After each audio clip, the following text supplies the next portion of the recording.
Hello everyone, I am Brooke Baker, previously known as the girl in the halo. Welcome to my YouTube channel. If you have not seen any of my previous videos, I would love to have you subscribe to my channel. The whole reason why I started this YouTube channel was because after a serious accident, I was left with 12 fractures in my cervical spine or my neck, and I was left in the surgical halo. It was actually like this big steel halo that was surgically implanted in my head by 4 different placement screws. I started this channel because when it happened to me, of course I had a bunch of friends and family who were there for me, but ultimately I felt super alone in my situation, and I was desperately looking for people that I could relate to. I went full-blown FBI mode. I was like searching the hashtag on Instagram, medical halo, surgical halo, broken neck, and I really wasn't finding a lot. Like if you look at the hashtag surgical halo, there's like maybe 12 posts and they're all mine. So I ended up having a girl reach out to me on Facebook from California, and she was like, hey, I saw your post. I want you to know that I was in a halo too, and one of the things I regret is documenting my story through everything that happened. So she said, my word of advice to you is to just keep your head up, try to stay as positive as possible, and document what you're going through, because you can be that person that inspires someone else going through your situation to stick it out.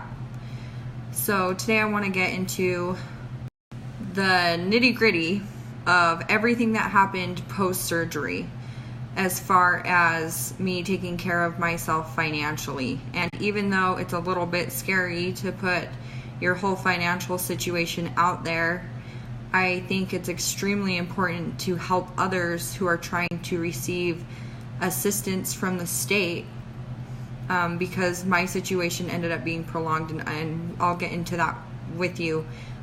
Just know it's a little bit scary that I'm going to be putting myself out there, but if I can help at least one person get help from the state while they're down and not able to work, then I will have done my job. I'm not sure if all the rules apply or if all the programs are the same in every state. Obviously, they're going to be a little bit different. So I am speaking primarily to the programs that I applied for in Utah to get some assistance while I am unable to work or generate any type of revenue. So once again, I'm speaking to Utah, the state of Utah. So when I was down and out, I was in surgery, my sisters actually logged on to Department of Workforce Services. It's a website for state assistance. They logged on there for me, and they were able to create an application for me, which is amazing. If you have somebody who has your information or has access to it, and they can start that process, even if it's a day earlier than you're able to, you're already that far ahead of the game, because there's a bunch of people who've already applied before you. So you need to make sure that you get that application in as soon as possible. That way you can receive your benefits. So once you've logged on to the Department of Workforce Services website, you're going to have to create a login through like your Facebook or your Gmail account. Once you have created that account, even if it's somebody else, say my sister signs up for me, she can put her email, and even though she'll be getting like the emails and all the notifications, that's fine, because you can actually go in there and change the email to mine once I'm up from surgery and able to answer those emails. So once you have connected your accounts, you can go through and start the application process. So the application is pretty long. I want to say it's like 10 different pages online, and it's going to ask you everything from how long you've worked, your injury, do you have kids in the home, what your income is. It's going to ask a ton of questions. So even though the person who is filling it out for you might not know everything, you can still. So if there are any questions that are left blank on your application, the caseworker who is assigned to you is going to have a phone interview with you. So it's very important. You'll get a notification in your email that says, okay, your application's been reviewed. Now you need to call in for a phone interview. Once again, the person who is applying for you can call in to the phone interview. However, they're going to be expected to come in and you have to sign a form that gives them permission to continue receiving notices about your case. So that's the only crappy part, is like, what if you're still knocked out? What if you're in a coma? You know what I mean? You have to make sure that that paper gets signed and they take that into any location of Department of Workforce Services to ensure they can receive future notifications and verifications related to your application. Okay, so this is what I was talking about, guys. This is my case. If you look, the website is jobs.utah.gov. Once you type that in, you're going to be led to a page like this. This will be the apply for benefits link that someone's going to click on for you, or you choose to do it yourself. Right here, because I've already submit my application, I'm going to log into my case. And you can do that through Google, Facebook, or Yahoo. And I choose Facebook. Okay, so I entered in my Facebook password and it says, congratulations, you're signed in. So I'm going to click on this now and it's going to take me to my page. So right now it's not showing anything that I am worried about, like PII, personal identification information. But if you look, it's like, okay, benefits will be stopping on February 28th. Get the details. And I'm going to go into detail about why my application is going to be stopping. And hopefully this will alleviate this problem from happening to you. But what you really want to focus on right here is like check and upload verification. So your verification will be like, they want you to scan and email in a picture of your ID. They want your social security card so they can verify that it's you. And then they want further documents from like your doctor, your work, saying that you are not employed. So right now it shows that I need this form 1GA, evidence of impairment. This is the only form that I am missing. Out of like 12 different forms that they sent me, I filled them all out, scanned them, and uploaded them here. This document is the only one left because it has to be sent in by my doctor.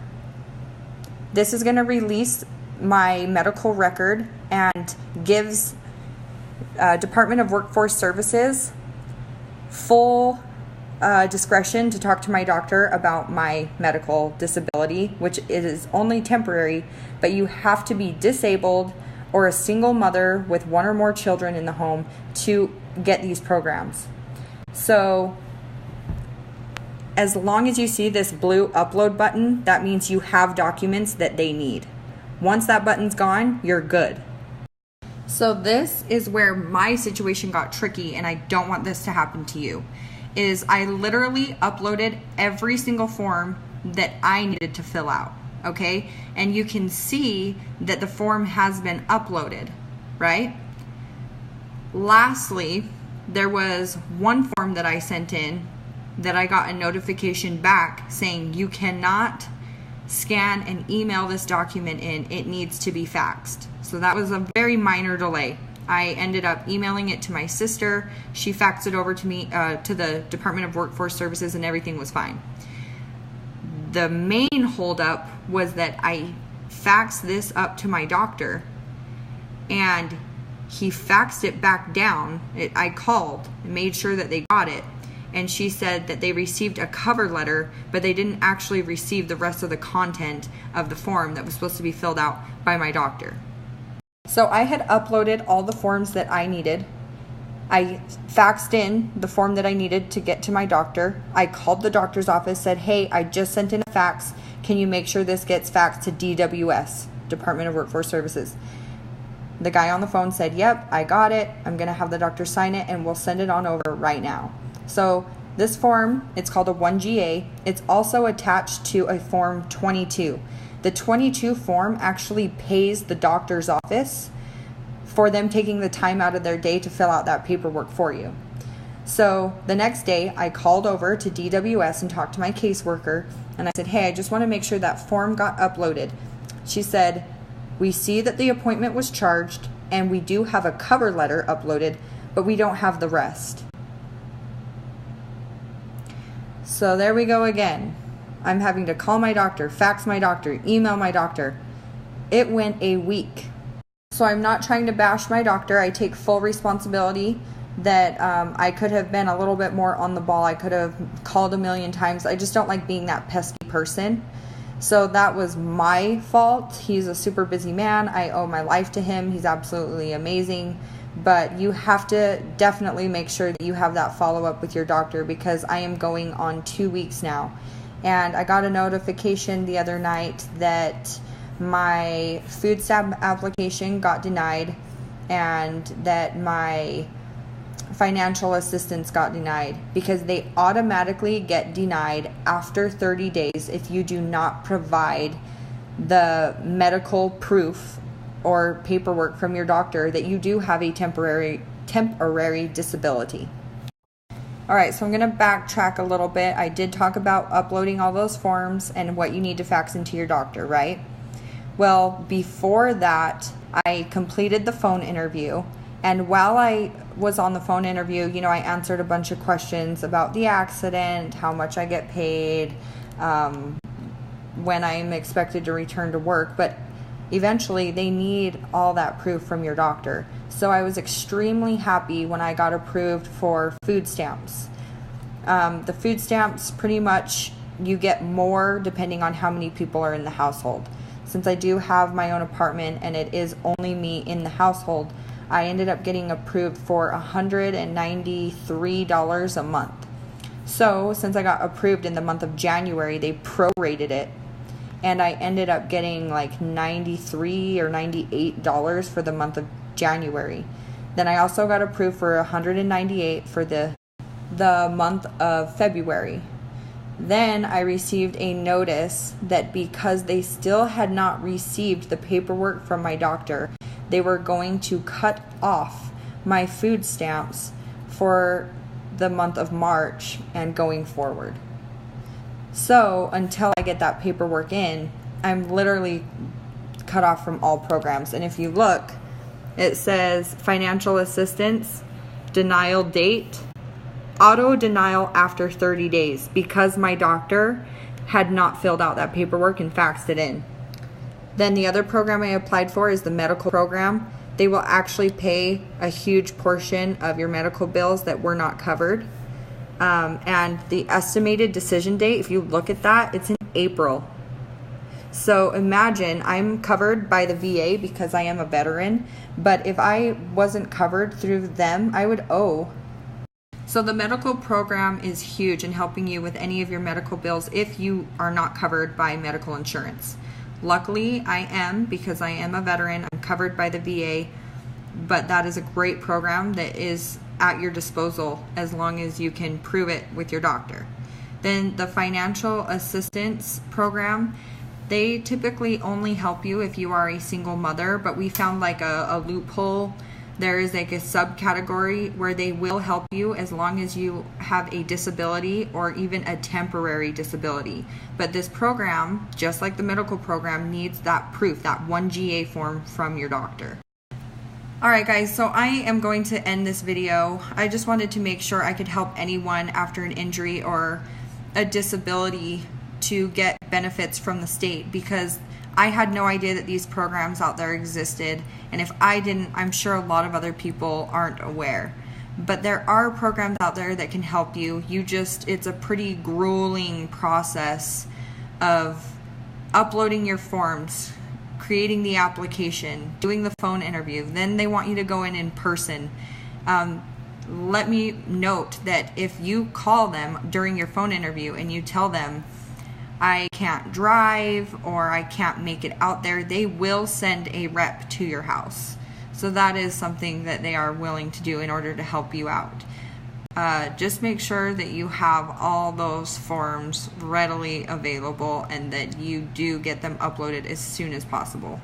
If there's something that I didn't cover, or maybe you have a question that I did not answer, please comment below, and I would love to make another video kind of going over